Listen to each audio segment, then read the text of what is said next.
Well, you know, the first people in what's now McDowell County were the Aboriginal people, the Native American ancestors, and the two main tribes that we have heard occupied this territory were the Cherokee and possibly the Catawba. There is not a lot of information available on the Catawba Indians, and from the research that I've done, I tend to believe that they spent most of their time east of here around Morganton and even east of that area, and on down into South Carolina also.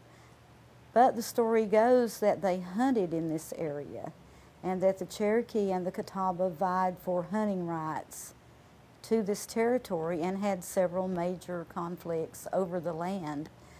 Whether any of that's true has never been documented. It's all up for grabs.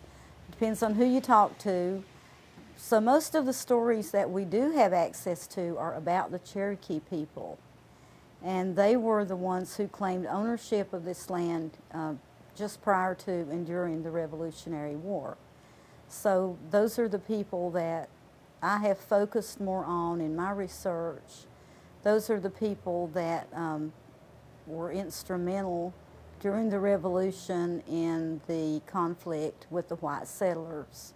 So there's more information available on the Cherokees. That's not to say that the Catawbas are not just as fascinating, but we just don't have that much about them.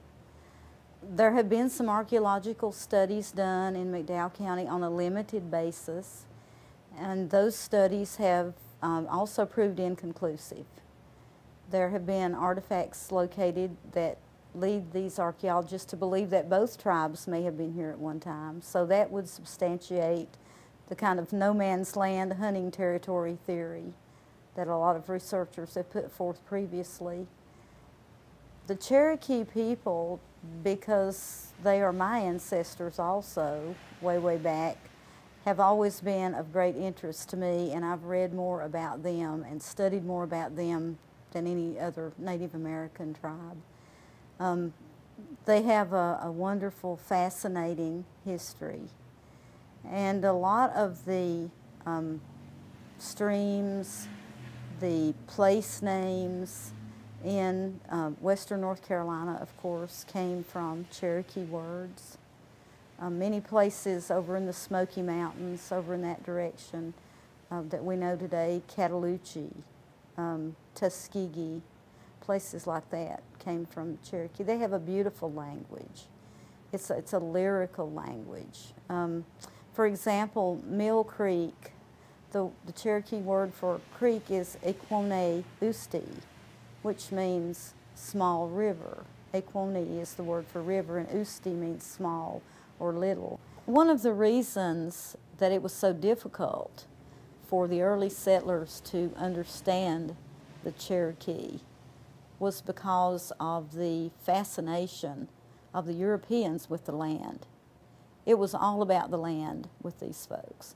I heard somewhere that these folks were deeply religious and land hungry, and that was certainly true. They came here for a new way of life, and they believed that the more land you possessed, the better off you were, that once you took possession of it, it was yours to do with as you saw fit.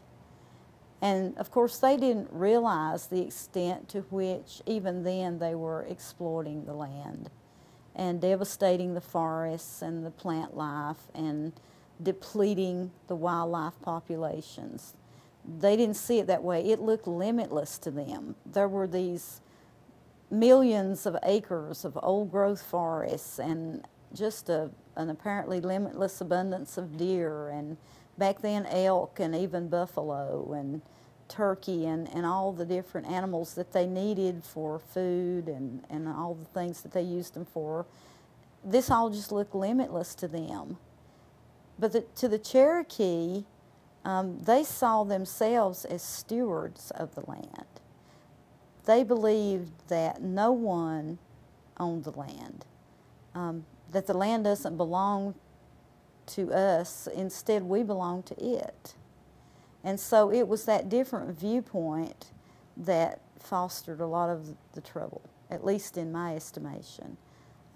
There was just such a gap there between the respect that the Native Americans, the Cherokee in particular, had for Mother Earth. The Europeans, of course, realized that they needed to be able to grow a crop, and they realized they needed to be able to hunt for meat and that kind of thing, but it wasn't long before they began to see a market for it, and it was always more and bigger and better, and just truthfully the greed element, even back then. I didn't realize until I started to study all this how many land developers there were, even then. How many land speculators that just bought up millions of acres of land and then resold it for a profit. So I suppose that was the beginning of it all, and it's still going on today, obviously. Our mountains are being whittled away for profit, for greed. They still see it as a limitless commodity, which obviously it's not. But the Cherokee people realized that their being depended on Mother Earth, and they appreciated it, and they cared for it. If they took a plant from the forest, they left others to reproduce and replenish. They were just more understanding of the needs of Mother Nature. And if they had remained in control, who knows what our ecology might be today. They had a lot of different beliefs. The Cherokee were a matriarchal society. The female was the one who was referred to. It was not the man's household, it was the woman's household. And the children were referred to as her children rather than his. So it was a lot different than ours, where the man is traditionally being considered the head of the household. As I said, their language was beautiful.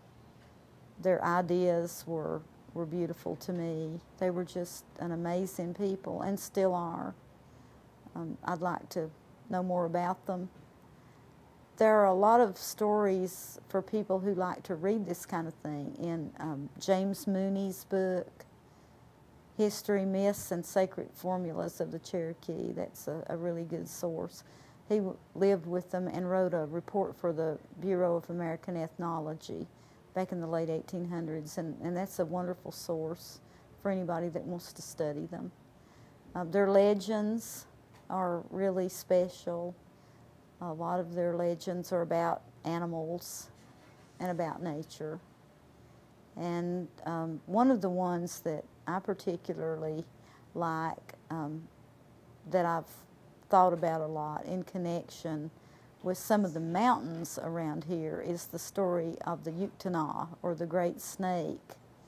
And the story was told that this was a horned serpent with a big blazing crest on its head, and that it could not be killed by traditional means with the bow and arrow, unless the hunter shot it in the 7th spot back from its head. And the one who did this and was able to take the shining stone from its forehead would end up being a great hunter. And many people tried, and many people failed, and finally a young man was able to do that. And the stone is supposed to be hidden somewhere in a cave, probably in western North Carolina. But this snake appointed other snakes to care for these mountains, particularly the places where the ancestors are buried. And down near where I live, in the southern end of the county, there is a place that's called Indian Dance, and we think that it might have been the site of a council house. It was a place where they had ceremonies and dances, and people have seen a really unusual species of rattlesnake there that no one can identify. So I like to think that that's one of the guardians of the mountain, maybe, that the Yuktana appointed to take care of places like that. There are hundreds and hundreds of legends that the Cherokee have about all kinds of places in western North Carolina. Unfortunately, we don't know a lot about McDowell County. Most of the legends that have survived are about the Smokies and back in that area. But we do have places here in the county that have names like Indian Grave Gap or the Graveyard Mountains. So we know that they did have sacred places here in this area.